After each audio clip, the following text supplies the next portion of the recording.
Wellness show में मैं मीनाक्षी आप सभी का बहुत बहुत स्वागत करती हूँ और सेहत से जुड़ी जानकारियों के लिए आप हमारे YouTube पेज को लाइक शेयर सब्सक्राइब जरूर कीजिए। आज हम बात करने वाले हैं एजिंग के ऊपर। हम सबकी ख्वाहिश होती है कि हम हमेशा खूबसूरत दिखें, लेकिन एक टाइम के बाद साइंस ऑफ एजिंग आ ही जाते हैं। फिर चाहे मैं फाइन लाइंस की बात करूं, मैं रिंकल्स की बात करूं, मैं क्रोज फीट की बात करूं, फ्राउन लाइंस, लाफिंग लाइंस, ये सब बहुत कॉमन है। और इसी टॉपिक पे डिस्कशन करने के लिए आज हमारे शो में मेरे साथ हैं डॉक्टर अश्विनी सालुंखे, जो कि डर्मेटोलॉजिस्ट हैं, कॉस्मेटोलॉजिस्ट हैं और साथ में ही लेजर सर्जन भी हैं। ये पिछले 8 सालों से प्रैक्टिस कर रही हैं, founder of Derma Touch skin laser में। Hello ma'am, welcome to our show.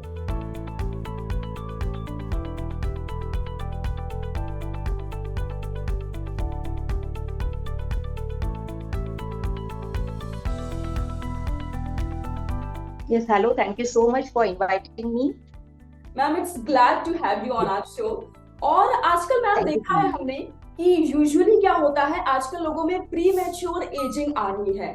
आपको क्या लगता है, is it because of lifestyle जो हम जी रहे हैं, या फिर हमारे खान पान की वजह से, या फिर एनवायरमेंटल फैक्टर्स है उसका रीजन, या फिर एंजाइटी स्ट्रेस है? क्यों लोगों को प्री मैच्योर एजिंग हो रही है? See, actually हम देखते हैं कि lifestyle I will blame first, because जो पहले होता था और अभी जो हम लाइफस्टाइल फॉलो कर रहे हैं, so that is the main factor. But अभी आपने जो भी लिस्ट बोली, सो इट इज एक्चुअली सब मिला के ये हो रहा है। इट इज नॉट लाइक कि हम एक चीज को ब्लेम करेंगे कि सिर्फ इससे हो रहा है। It's not like that. हम खाना कैसे खा रहे हैं, हम स्ट्रेस कितना ले रहे हैं, हम नींद बराबर से ले रहे हैं या नहीं, एंड सबसे इम्पोर्टेंट थिंग हमारे गैजेट्स, कंटिन्यूअसली हम हमारे गैजेट्स से जुड़े हुए हैं, specially laptop and mobile phone. तो ये सब यूवी रेडिएशन इमिट करते हैं, तो we call this as UV radiation emitting devices, right. And UV radiation जो होता है, ये मेन फैक्टर होता है एजिंग करने के लिए, जिसे हम बोलते हैं photo ageing. 2 types of ageing होते हैं, एक तो फोटो एजिंग और दूसरा होता है क्रोनोलॉजिकल एजिंग, जिसमें कि मतलब हमारा एज उतना हो रहा है तो उसके अकॉर्डिंगली एजिंग हो रहा है। बट जब प्री मैच्योर की बात करते हैं तो वो फोटो एजिंग और ये बाकी के जो सब एक्सपोजिंग फैक्टर्स है, उससे एजिंग जल्दी दिख के आ रहा है। So it is a multi factorial thing.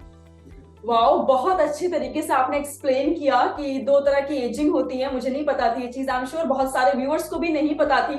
सो उनके लिए it is very useful. And rightly said, gadgets का भी बहुत बड़ा इम्पैक्ट होता है कहीं ना कहीं हमारी एजिंग प्रोसेस को इंक्रीज करने में। अच्छा मैम, जैसे कि मैं कह रही थी आपसे कि we all want to know कि बोटॉक्स और फिलर्स, इन दोनों में सरल भाषा में डिफरेंस क्या होता है? ओके, सी बेसिकली जब हमारा, अब इससे पहले एक्चुअली हमें समझना होगा कि एजिंग कैसे हो रहा है। तो एजिंग कैसे हो रहा है, इससे हमें समझेगा कि ये काम कैसे करते हैं, ठीक है। तो एजिंग किस लिए होता है, एक तो जैसे हमारा एज बढ़ता जाता है, उससे हमारे फेस पे या ओवरऑल बॉडी पे भी चेंजेस होते हैं। जैसे कि फैट पैड लॉस होता है, जो हमारा बेबीज से हम जैसे बढ़ते हैं तो फैट पैड डिस्ट्रीब्यूशन चेंज होते हैं, बट जैसे एज बढ़ता है वो फैट लॉस भी होने लगता है। तो we call that as fat loss और वॉल्यूम लॉस। उसके बाद में जो हमारे स्किन में चेंजेस होते हैं because of the expressions we give, हम क्या करते हैं, कितना स्ट्रेस, जैसे किसी काफी बार कंप्यूटर में होते हैं तो कंटिन्यूअसली फ्राउनिंग होता है, तो उनको वहां पे बहुत ज्यादा व्रिंकल्स आते हैं। तो हम क्या करते हैं, हमारे एक्सप्रेशंस कैसे रहते हैं, लाइफस्टाइल, वो सब भी मैटर करता है हमारे एजिंग प्रोसेस में। ओके, तो 2 टाइप के, ये जो हमने बोला इसमें कि वॉल्यूम लॉस एंड जो स्किन पे दिखता है, ये दोनों मिला के एजिंग एग्रीवेट होता है। तो ये दोनों टाइप पर काम करने के लिए बोटॉक्स और फिलर की जरूरत होती है। ओके, तो फिलर जो होता है, नेम इटसेल्फ इंडिकेट्स कि ये फिल करता है। जो हमारा वॉल्यूम लॉस हुआ है, चिक्स पे वॉल्यूम लॉस हुआ है, तो वहां पे ये फिल करेगा अराउंड आइज। काफी लोगों को आजकल बिकॉज ऑफ कंप्यूटर्स या फिर नींद ठीक से नहीं हो रही and hereditary factors, dark circles बहुत होते हैं, जिसकी वजह से एकदम ऐसे लगता है कि हम बहुत थक गए या फिर एज भी ज्यादा दिख के आता है। सो उसमें भी लगता है फिलर, बिकॉज वहां पे वॉल्यूम लॉस हो गया, आपके जो वहां पे फैट होना चाहिए था नेचुरली, वो कम हो गया है। So that will be replaced by a filler. अभी फिलर क्या होता है, it is actually synthetic substance जो लैब में बनाया होता है, but it is skin equivalent. तो ये बना होता है हाइलुरोनिक एसिड से। हाइलुरोनिक एसिड ऐसी चीज है जो हमारे बॉडी के जो दो सेल्स होते हैं हमारे बॉडी में, हर एक सेल हो बराबर, तो सेल को एक दूसरे से जोड़ने वाला सब्सटेंस होता है हाइलुरोनिक एसिड। तो ये हाइलुरोनिक एसिड लैब में सिंथेसाइज किया हुआ है एंड वो ही हम इंजेक्शंस में यूज करते हैं। So it is like a skin substance which is artificially synthesized in lab, और वो हम वहाँ पे इंजेक्ट करते हैं। तो अलग अलग इंडिकेशंस के अकॉर्डिंगली हम वहाँ पे इंजेक्शन दे सकते हैं। तो मोस्टली फिलर हम यूज करते हैं अराउंड आईज में, किसी किसी को यहाँ पे हम बोलते हैं नेजोलेबियल फोल्ड, वो बहुत ज्यादा प्रोमिनेंट हो जाता है एजिंग के साथ से, वहाँ पे भी स्किन सैगिंग होने लगता है, तो ये ज्यादा दिख के आता है, तो वहाँ पे हम फिलर यूज करते हैं। चिन में फिलर यूज करते हैं। तो दिस इज फिलर। बोटॉक्स का रोल है बेसिकली, हाँ ये एक मेडिसिन है बोटॉक्स। उसका रोल है ये हमारे मसल्स को रिलैक्स करता है। तो जैसे कि आप बोल रहे थे कि क्रोज फीट और फ्राउन लाइन, जैसे कंटिन्यूअसली वर्क से ये स्ट्रेस लाइन दिख के आते हैं, तो कंटिन्यूअसली ये फ्राउन लाइन दिखते हैं काफी लोगों को देख के, भले ही बंदा स्ट्रेस में नहीं है फिर भी ऐसे लगता है अरे कितना टेंशन ले रहे हो आप, तो ये फ्राउन लाइन्स हो गया। किसी किसी को विद स्माइल बहुत एग्जैगरेटेड क्रोज फीट होते हैं, यहाँ पे जो रिंकल्स आते हैं अराउंड आई उसे क्रोज फीट बोलते हैं हमारे टर्म्स, तो वो बहुत एग्जैगरेटेड होता है। तो ये क्यों होता है, हमारे मसल्स ओवर एक्टिव हो गए, या फिर उसके ऊपर जो लाइन्स है वो ज्यादा प्रोमिनेंट दिख रहे because of that activity of muscles. तो जब हम बोटॉक्स वहां पे देते हैं तो मसल्स को रिलैक्स करता है और उतने व्रिंकल्स नहीं आने देता, मतलब मसल का काम भी होगा बट ओवर एक्टिविटी नहीं होगी जिससे कि वो व्रिंकल्स नहीं दिखेंगे। तो बोटॉक्स का रोल है मसल्स को रिलैक्स करना जिससे कि रिंकल्स ना दिखे, और फिलर का रोल है फिल करना कि जिससे जो हमारा फैट पैड लॉस, यूथफुलनेस कम हो गया है वो फिल करके आए। फिलर्स में और भी अलग अलग टाइप होते हैं। स्किन हाइड्रेटिंग फिलर होता है जिसमें हम बस स्किन पे टाइनी ड्रॉपलेट्स ऑफ फिलर देते हैं, स्किन हमारी हाइड्रेट हो जाती है, फ्रेश लगती है, ग्लोइंग लगती है, तो that is also a part of anti ageing treatment. Thank you ma'am, बहुत अच्छे से आपने समझाया अच्छी तरीके से कि डिफरेंस क्या है बोटॉक्स और फिलर्स में। अच्छा, आपके हिसाब से साइंस ऑफ एजिंग किस एज में आना शुरू हो जाती है? मतलब कई लोग कहते हैं आफ्टर 30s, कई लोग कहते हैं late 20s, so as per you what is the age जब ये शुरू हो जाती है? Usually nowadays I'm seeing people who are I can see crow's feet from the age of 30 also. Okay. Ideal age to see crow's feet is after 35 or 40, but आजकल 30 से ageing शुरू हो गया। Again will contribute to our lifestyle. तो 30 से शुरू हो जाता है, हमने उसके अकॉर्डिंगली स्टेप्स लेके हमारे स्किन केयर रूटीन चेंज करना चाहिए, हमारे स्किन केयर रूटीन में एंटी एजिंग ट्रीटमेंट इन्वॉल्व करना चाहिए so that we don't need this advance treatments in like earlier stages of our life. Right. और मैम जो ये बोटॉक्स और फिलर्स के जो ये प्रोसेस हैं, ये किस तरह से होते हैं? मतलब नंबर ऑफ सिटिंग्स लेनी पड़ती है, सर्जरी है, इंजेक्शंस के थ्रू होते हैं, how does this happen? See, both are basically injections only. Both are injections only.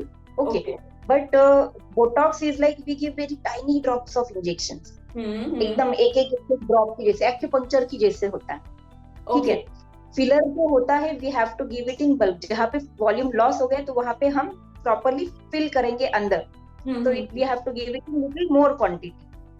Session की बात करेंगे तो एक बार अगर हमने ट्रीटमेंट किया बोटॉक्स का तो you need repeat treatment again after 6 months only, तो उसका रिजल्ट 6 months तक मेंटेन रहता है, you get that very nice look for 6 months। Filler का डिपेंड हम कौन सा यूज कर रहे हैं, कौन से एरिया में यूज कर रहे हैं, मतलब एरिया में आंख के बाजू में, चिन पे, चिक्स पे, तो उसके accordingly the result remains still 1.5 to 2 years। Long lasting होता है। अच्छा मैम, एक चीज और बताइए, जैसे कई लोगों के मन में थोड़ा सा ऐसे डर लगता है उनको कि हम कुछ भी अगर इंजेक्शंस भी लेते हैं एक टाइम के बाद उनके साइड इफेक्ट्स कॉमन हो जाते हैं, सो क्या बोटॉक्स एंड फिलर्स क्या ये सेफ है या फिर एक टाइम के बाद साइड इफेक्ट्स होते हैं बॉडी में?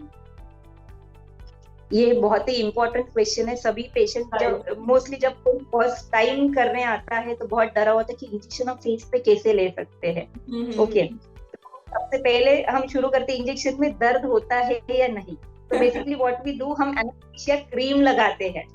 ओके, तो एनेस्थीसिया लगा के आपको 20 minutes वेट करना होता है, जिसके बाद में हम इंजेक्शन लगाते हैं, आपको पता भी नहीं चलता है। मैंने काफी सारे यूट्यूब पे और फेसबुक पे लाइव वीडियोस डाले कि हम लाइव है और हमने इंजेक्ट किया, तो पेशेंट इज कंफर्टेबल। ये फर्स्ट हो गया कि पेन नहीं होता है। दूसरी बात रही साइड इफेक्ट की, तो साइड इफेक्ट तभी होंगे जब आपके बॉडी में कुछ कोमॉर्बिडिटीज, मतलब आपको डायबिटीज है और कोई इलनेस है, इम्यूनो सप्रेसिव इलनेस है उसी इसमें, बट अगर आप हेल्दी हो तो एक भी साइड इफेक्ट नहीं, अभी तक मैंने एक भी साइड इफेक्ट नहीं इनकाउंटर किया है। तो वी जस्ट चेक पेशेंट कि आपको डायबिटीज नहीं है ना, HIV नहीं है ना, हेपेटाइटिस नहीं है ना, ये सब अगर पेशेंट को नहीं है, पेशेंट हेल्दी है, तो patient can proceed with it, no side effects I will say in that case. Oh wow, this is very nice. कोई भी साइड इफेक्ट नहीं होते हैं। सो अगर आप करवाने की सोच रहे थे, बिल्कुल आप करवा सकते हैं, डरने की बात नहीं है यहाँ पर। वेल मैम, एक आखिरी सवाल मैं आपसे पूछना चाहूंगी कि एक बार जब फिलर्स हो जाते हैं, बोटॉक्स हो जाता है, तो उसके बाद प्रिकॉशंस कुछ लेने होते हैं, कुछ ऐसी चीजें हैं जो हमें नहीं करनी होती हैं, क्या कोई लिमिटेशंस हैं?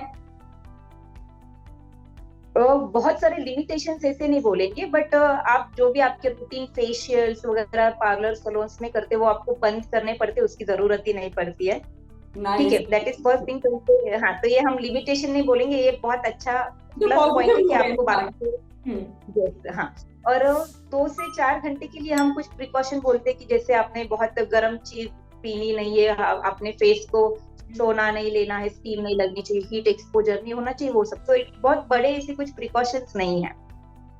और ये फिलर जब भी हम करते हैं तो 8 डेज में वो पूरा सेटल डाउन हो जाता है। इट्स लाइक आज मैंने इंजेक्ट किया तो it is like a liquid what we are injecting, तो वो 8 डेज में आपकी स्किन का पार्ट बन जाता है एंड उसके बाद में बिल्कुल पता भी नहीं चलता है कि वहां पे आपने फिलर किया। फॉर 8 डेज आपको स्लाइटली फील हो सकता है कि किया था।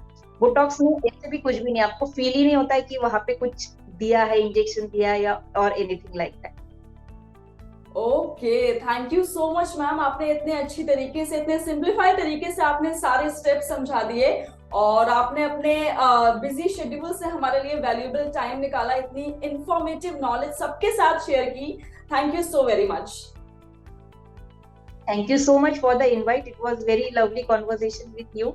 Hope we'll stay connected और आगे भी ऐसा session Definitely yes, definitely yes.